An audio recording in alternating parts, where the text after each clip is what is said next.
Bonne parole en ce matin, Père. À ton nom, nous donnons toute la gloire. Nous te disons un grand merci dans le nom de Jésus-Christ. Amen. Merci mon frère. Bien, je vous dis à tous bonjour. Bonjour. Aujourd'hui, c'est un peu exceptionnel, hein? Et nous voulons bénir le Seigneur parce que c'est un moment pour la famille.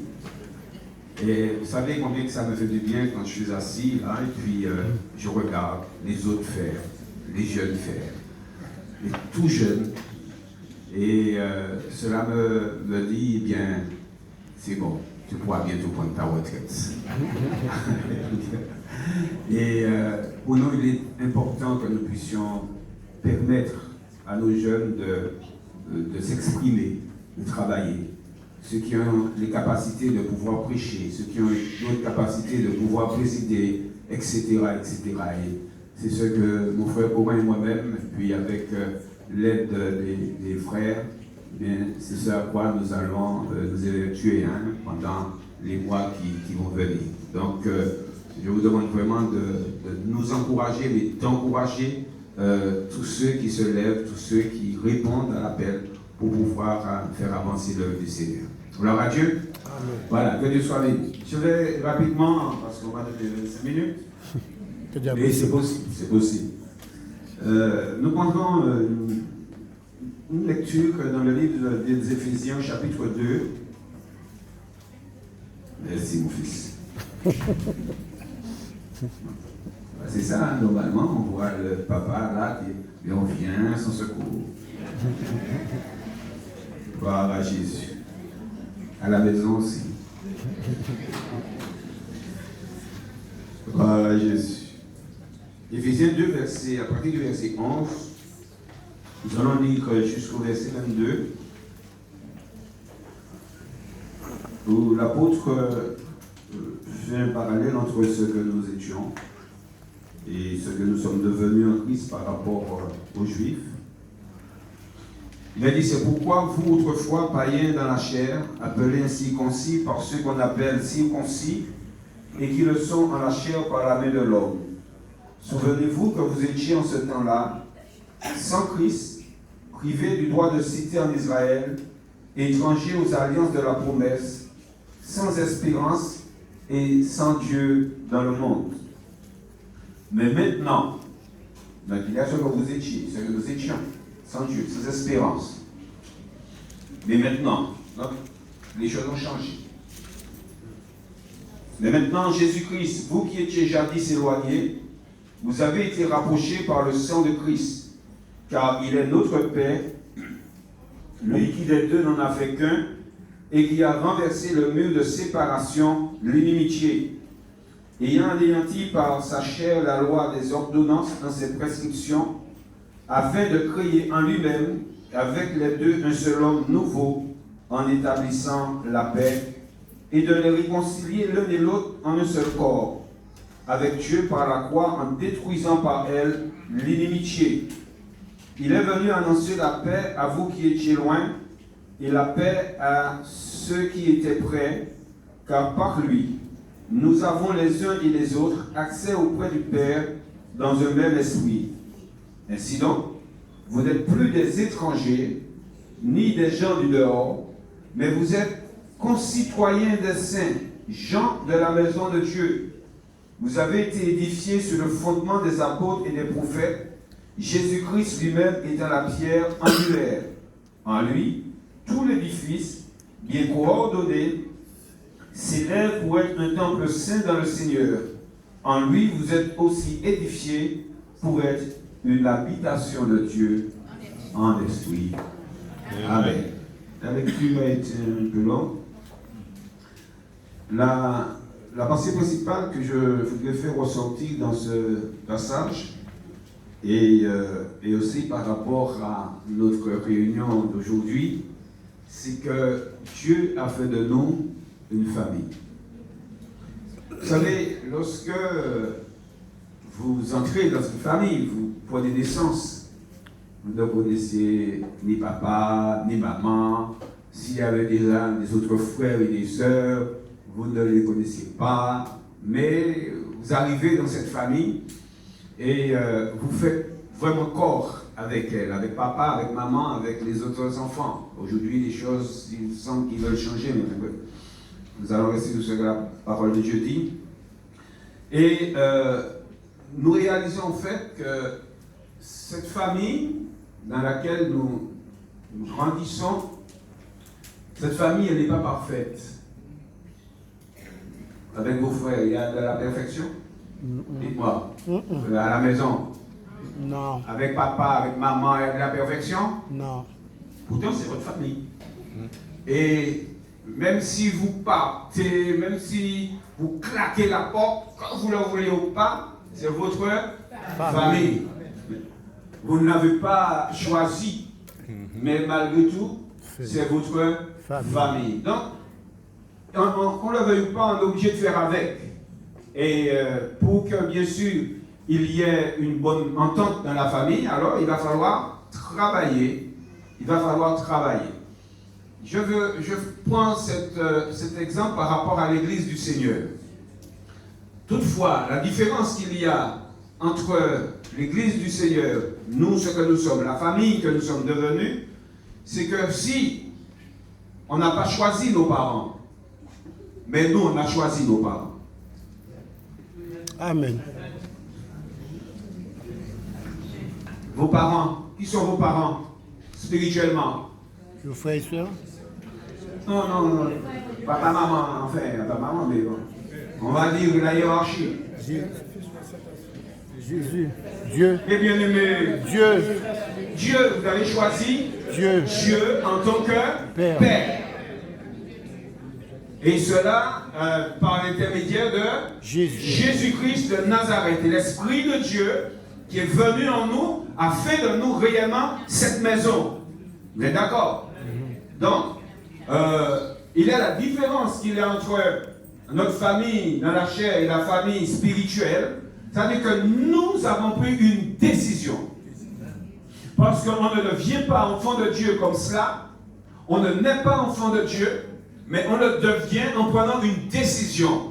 Dieu a fait une œuvre pour chacun d'entre nous à la croix en Jésus-Christ. La Bible nous dit que Dieu était en Christ réconciliant le monde avec lui-même. Donc Dieu a fait une œuvre pour que nous soyons ses enfants. Et la Bible nous dit toujours dans l'évangile de Jean que nous devenons par Jésus. Nous avons reçu le pouvoir, mais toujours par Jésus, de devenir enfants de Dieu. Donc si il a fallu que nous ayons un moyen pour le devenir, ça veut dire qu'avant on ne l'était pas.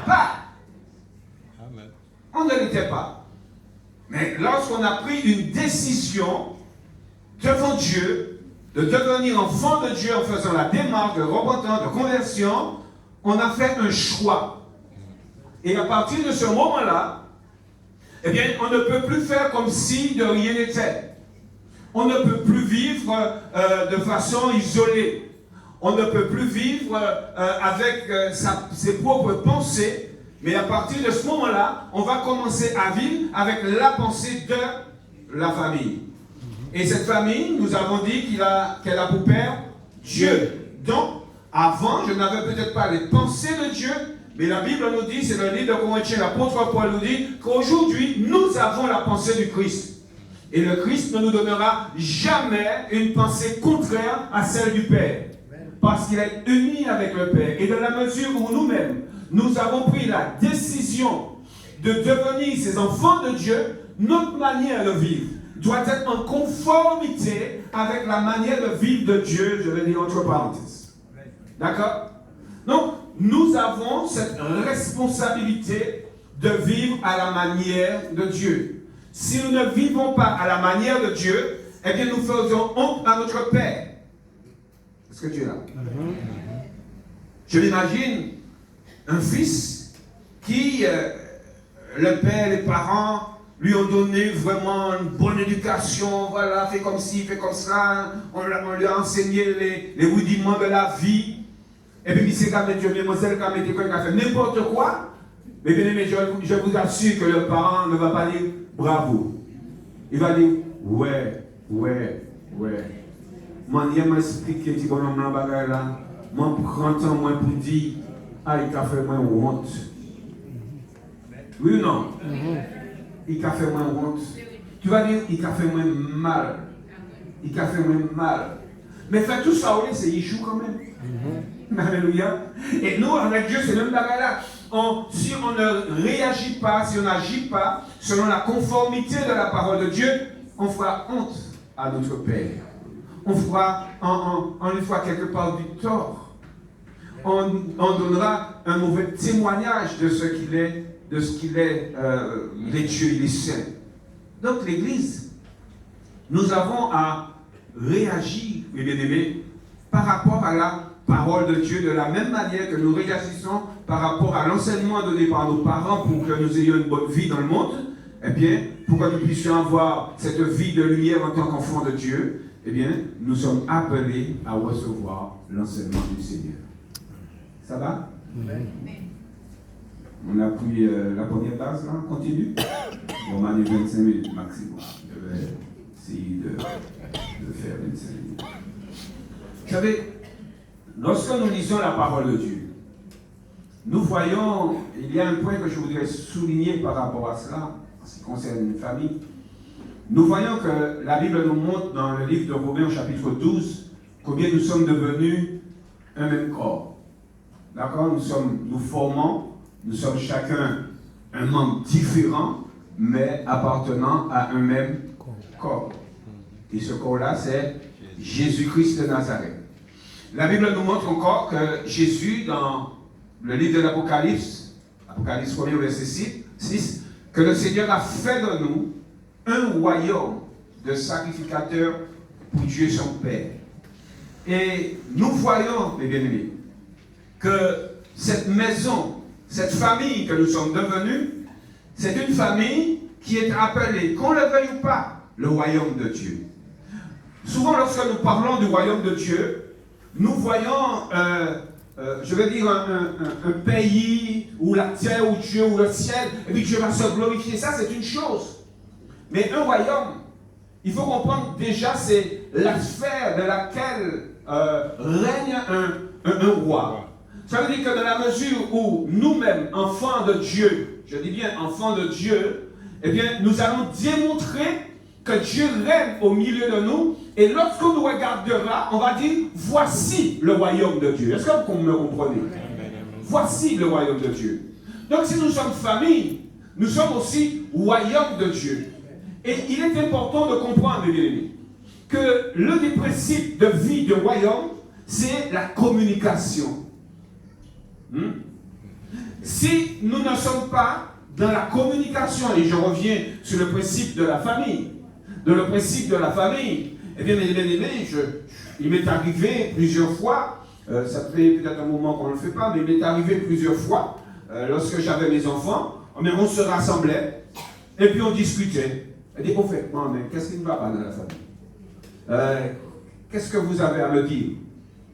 Que ce soit que je vais apprécier, que je ne vais pas apprécier, mais dites-moi. Alors les enfants, bien sûr, mais non, papa, ça va. Bon, avec moi, arrêtez avec ça maintenant.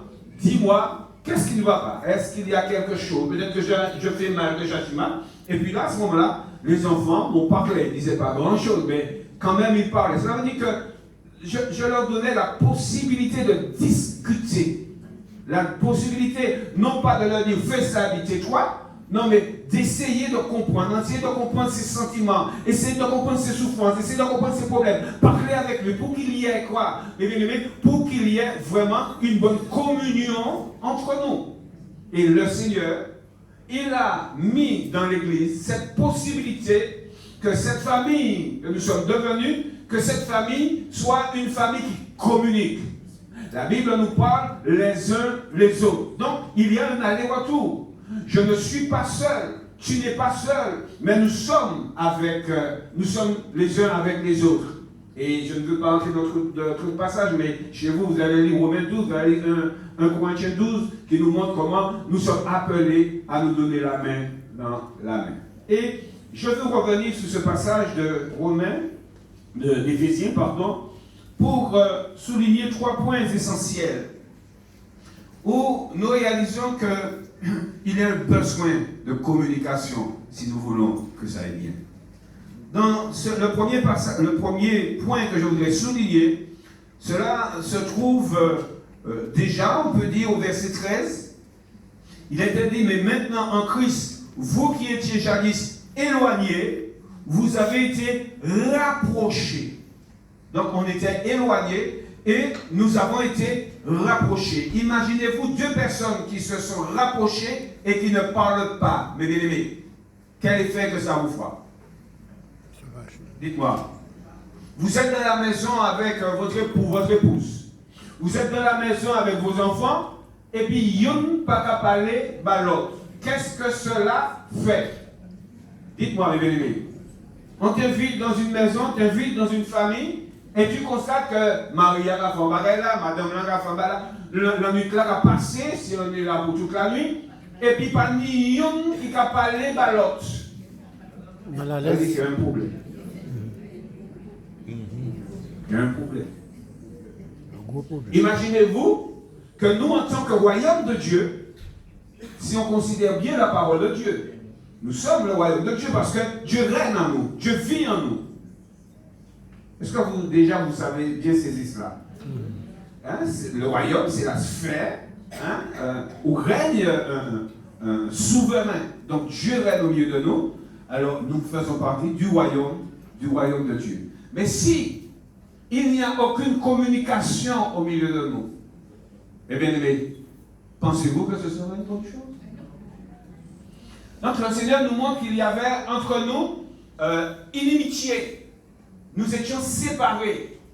Mais par Jésus-Christ, Dieu a fait que nous soyons de nouveau, que nous soyons unis, afin de former un seul corps. Et lorsque je réalise que toute ce règne se fait sous la base des souffrances de Jésus, je dois me dire, je ne peux pas me permettre de laisser les choses se faire comme cela. Mais je dois prendre, conscience. Je dois avoir conscience du prix qui a été payé pour que Dieu puisse permettre que ma soeur et moi, ma soeur, rappelle-moi ton prénom, ma soeur Esther, je ne connaissais pas ma soeur Esther. Peut-être si je n'ai pas passé en arrière à mon frère, elle a même soucié moins dit.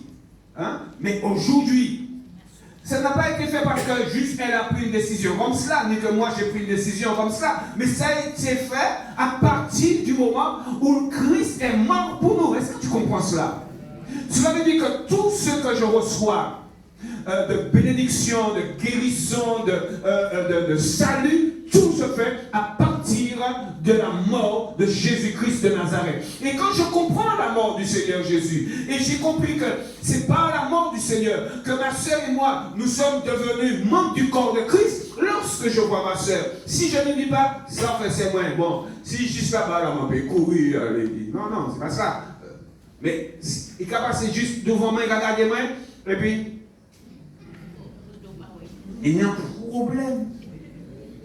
Ça veut dire quelque part, ma soeur et moi, ou moi, si c'est moi qui ne porte pas attention à son regard, eh bien, je ne fais pas du bien à mon père qui a payé une rançon pour moi pour que je sois un enfant de Dieu. Donc, le Seigneur, il a payé pour qu'il y ait cette unité. Il a payé pour que nous puissions réellement nous retrouver, pour qu'il y ait cette réconciliation. Et la Bible nous parle de la réconciliation, le verset 16. Il a dit, si je prends depuis le verset 15, ayant anéanti par sa chair la loi des ordonnances de cette prescription, afin de créer en lui-même avec les deux un seul homme nouveau, en établissant la paix et de les réconcilier. Lorsque l'on parle de paix, et lorsqu'on parle de réconciliation, cela veut dire qu'il y a eu un dialogue. Cela veut dire qu'il y a eu un travail, qu'il y a eu une communication. Si je suis en guerre avec quelqu'un, comment rétablir la paix? Je ne peux rétablir la paix que dans la mesure où on va se rencontrer. Est-ce que tu es là ce matin? Ça veut dire que tu dois faire une démarche. Parce qu'on n'est pas là juste pour parler, ça ne m'intéresse pas. On est là pour appliquer les choses, pour que Dieu soit glorifié. Amen. Amen. Donc, à partir du moment où il y a eu une séparation, il y a eu la guerre, les bien-aimés, si on veut que cette guerre se termine, eh bien on doit se rencontrer. on doit se parler. D'où la nécessité de communiquer. Et lorsqu'il nous parle de réconciliation et puis de paix, je ne peux pas être en paix avec quelqu'un, je ne peux pas vivre de la paix avec quelqu'un si de temps en temps on va dire, hey, ça fait voisin, ça fait nous t'es en djeb et bon Dieu fait de tellement grave, moi j'ai pardonné nous là, hey voisin, ça fait, tiens justement, puis manque moi un porte bon, tiens, mi anti-manque, hein, tiens, on pour là, il t'es capable de penser, m'idéser. C'est une relation. Vous comprenez, mes bien-aimés? Merci, hein? Bon, c'est vrai, moi, m'a pardonné, et puis je ne parle même pas à la personne. Non, moi, c'est que. Mais bien-aimés, cela veut dire que tu n'as rien compris. Une famille communique. Une famille cherche le dialogue. Et la famille de Dieu est appelée à communiquer. La famille de Dieu est appelée à dialoguer. Elle peut être pas très bien faite. On peut, puisque nous réalisons que nous sommes encore dans l'imperfection. Donc, ça peut arriver que la chose soit mal faite, mais ce qui est important, c'est de réaliser. Mais qu'est-ce qu'il voulait faire? Quelle démarche elle voulait faire? Quelle démarche est-ce qu'il voulait faire? Et lorsque nous comprenons cela, nous acceptons, même lorsque la chose n'a pas été très bien faite, mais nous acceptons parce que nous disons, ici, quand même, faire ma main. Est-ce que tu es là ce soir? Je voudrais. Dieu encore combien de temps? 5 minutes. 5 minutes. 5 minutes. 4 minutes. Donc, la Bible nous dit, vous n'êtes plus des étrangers, ni des gens du dehors, mais vous êtes concitoyens des saints, gens de la maison de Dieu. Lorsqu'il nous a dit que nous sommes concitoyens des saints, cela veut dire que nous sommes citoyens avec l'autre. Comment un pays peut avancer? Comment un royaume peut avancer, mes bien-aimés? Si ce royaume-là a plein de monde, mais qui ne se parle pas. Si ce royaume a plein de monde, mais qui ne se donne pas la main pour pouvoir avancer. Nous sommes appelés à édifier l'église du Seigneur. Nous sommes appelés à nous édifier les uns les autres. Nous sommes appelés à nous parler les uns les autres. Parfois, en tant que père, sur le plan physique, en tant que père, on peut prendre des résolutions, comment je peux dire cela, le tien à la femme qui mal fait des points, ou corriger, parfois on peut corriger, on peut prendre des décisions qui peuvent faire mal, mais lorsque l'enfant a compris cela, eh bien il va dire, papa m'a tenu raison. Et vous savez, fort souvent mes enfants me disent ça, c'est vrai, hein? Tu as été dur avec moi, mais il était bon. Alors il y a dur et dur, il ne faut pas faire n'importe quoi. Hein? Il ne faut pas faire n'importe quoi. Mais on est obligé de réagir par rapport à certaines choses. Et je crois que dans l'église du Seigneur, quand il faut réagir, il faut réagir. Mais à un moment donné, en fait, le but, c'est qu'on aille mieux. C'est qu'on soit comment dirais-je, vraiment dans la paix du Seigneur. Et lorsque le Seigneur nous dit dans Apocalypse 6 que le Seigneur a fait de nous des sacrificateurs pour Dieu. Les sacrificateurs, s'il est vrai, c'était pour Dieu, mais c'était aussi pour les hommes. Donc si nous, Dieu a fait de nous des sacrificateurs, il a fait pour Dieu, mais en fait, c'est pour les hommes. L'œuvre que nous faisons, Dieu est glorifié, mais en fait, c'est envers nos semblables, notre frère, notre sœur. Et lorsque je réalise que Dieu a fait de moi un sacrificateur, c'est pas quelqu'un qui est là sur une estrade là, et puis avec sa cravate, et puis pas touché, etc., sainteté à l'éternel. Non, un sacrificateur, c'est quelqu'un qui va vers les autres. Amen. C'est quelqu'un qui va dialoguer avec les autres. C'est quelqu'un qui va communiquer avec les autres. Donc nous, en tant qu'enfants de Dieu, nous sommes appelés, parce que nous comprenons que nous sommes une famille de Dieu, nous sommes appelés à communiquer, nous sommes appelés à dialoguer. Et s'il y a des imperfections, nous allons apprendre à redresser. Vous êtes d'accord, bien-aimés? Vous comprenez ce sens? Donc le Seigneur nous appelle à cela. Et comme je le dis pour terminer, que cela se fera, nous devenons membres de la famille de Dieu à partir du moment où nous avons pris vraiment une décision avec Jésus. Amen. S'il y a quelqu'un là ce matin qui n'a pas encore pris une décision de se tourner au Seigneur pour devenir membre de cette famille-là, je dis qu'il est premièrement à l'écart, mais qu'il a la possibilité de le faire. Amen. Je vais poser la question. Est-ce qu'il y a quelqu'un qui voudrait prendre ce matin une décision pour devenir membre de la famille de Dieu? S'il y a quelqu'un, je lui demande de lever la main et après la réunion, nous allons prier avec cette personne. Est-ce qu'il y a quelqu'un? Pas longtemps, je prends 10 minutes, pas plus. Est-ce qu'il y a une personne qui se dit, ah, il faudrait mon faire manier comme moi. Il faudrait accepter Jésus pour bon Dieu venir papa moi. Parce qu'on se trompe par rapport à l'enseignement qu'on a reçu où tout est enfant de Dieu. Est-ce qu'il y a ne serait-ce qu'une personne ce matin qui voudrait prendre cette décision-là? Que Dieu te bénisse. Est-ce qu'il y a, tu peux baisser la tête? À la fin de la réunion, tu viens me voir. D'accord? Est-ce qu'il y a une autre personne? Est-ce qu'il y a une autre personne qui voudrait prendre cette décision-là? Y a-t-il que cette personne qui ce matin veut prendre cette décision? Une autre personne qui veut prendre cette décision de devenir enfant de Dieu, faire partie de la famille de Dieu. Est-ce qu'il y a encore une deuxième personne? Ça ira. Bon, il y a le petit d'accord. On va dire non, tu m'as dit non, il est parti déçu. Est-ce qu'il y a encore une troisième personne qui dit, moi je veux prendre cette décision-là de devenir vraiment membre de la famille de Dieu, en Jésus-Christ de Nazareth. Et après, on va pouvoir t'expliquer. Tu as des frères qui sont là pour pouvoir t'expliquer la démarche. Il n'y a toute personne, gloire à Dieu. Alors je vais prier pour ces deux personnes. Vous pouvez rester à votre place, mais je vais prier pour eux. Et à la réunion, à la fin de la réunion, vous allez venir me voir. Et je vais vous mettre en contact avec les frères parce que moi je dois partir sur la Guadeloupe rapidement après. On va prier. Oui. On baisse la tête. Gloire à Dieu. Merci à Jésus. Et pendant que j'y pense, il a été noté de venir me voir pour l'évangélisation. Non, va y notre frère Cédric. Va y notre frère Paul Cédric, qui avec les autres organise ce qui est nécessaire. Prions. Notre Dieu, tu as fait de nous, en Jésus-Christ, une famille. Et ce matin, nous faisons ressortir l'importance du dialogue au milieu de nous. Nous réalisons que nous avons encore des progrès à faire en ce sens. Pour ma part, je réalise que j'ai encore des progrès à faire. Donne à chacun d'entre nous de prendre en considération ces quelques paroles et que réellement nous prenions une décision d'apprendre à communiquer, d'apprendre à aller vers les autres, d'apprendre à leur tendre la main, d'apprendre à prendre soin d'eux lorsqu'ils sont malades, Seigneur, lorsqu'ils ont besoin de visites, lorsqu'ils ont besoin d'une aide matérielle, spirituelle, physique, Seigneur. Apprends-nous parce que nous voulons en toutes choses te glorifier.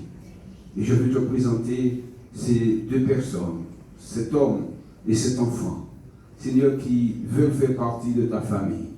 Je te prie ce matin de vraiment de les bénir, de pardonner leurs péchés et de les aider à prendre cette décision, non pas, Seigneur mon Dieu, dans une précipitation, mais vraiment que leur cœur soit touché, qu'ils comprennent le sens et que, mon Dieu, nous marche avec toi chaque jour. Alors, Père, à toi, je donne toute la gloire et l'honneur et je te dis encore merci dans le doux nom de Jésus. Amen. Que Dieu vous bénisse, entrez dans la paix du Seigneur, je laisse la place.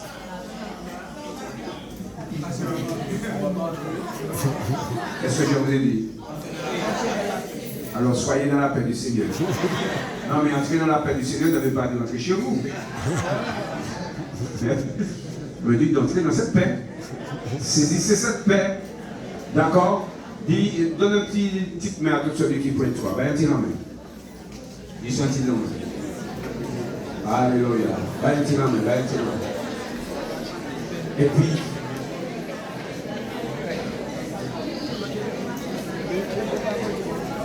alléluia. Alors, je rectifie quelque chose. Écoutez, 2 secondes, je rectifie quelque chose. Je vous ai demandé de venir me voir, non, ne venez pas me voir. Mon frère Adrien, lève la main. Vous allez voir notre frère Adrien, il a toute une équipe. D'accord? Ils vont parler avec vous, ils vont prier avec vous. Nous avons nos frères qui sont là. Donc, pas moi. Et allez les voir.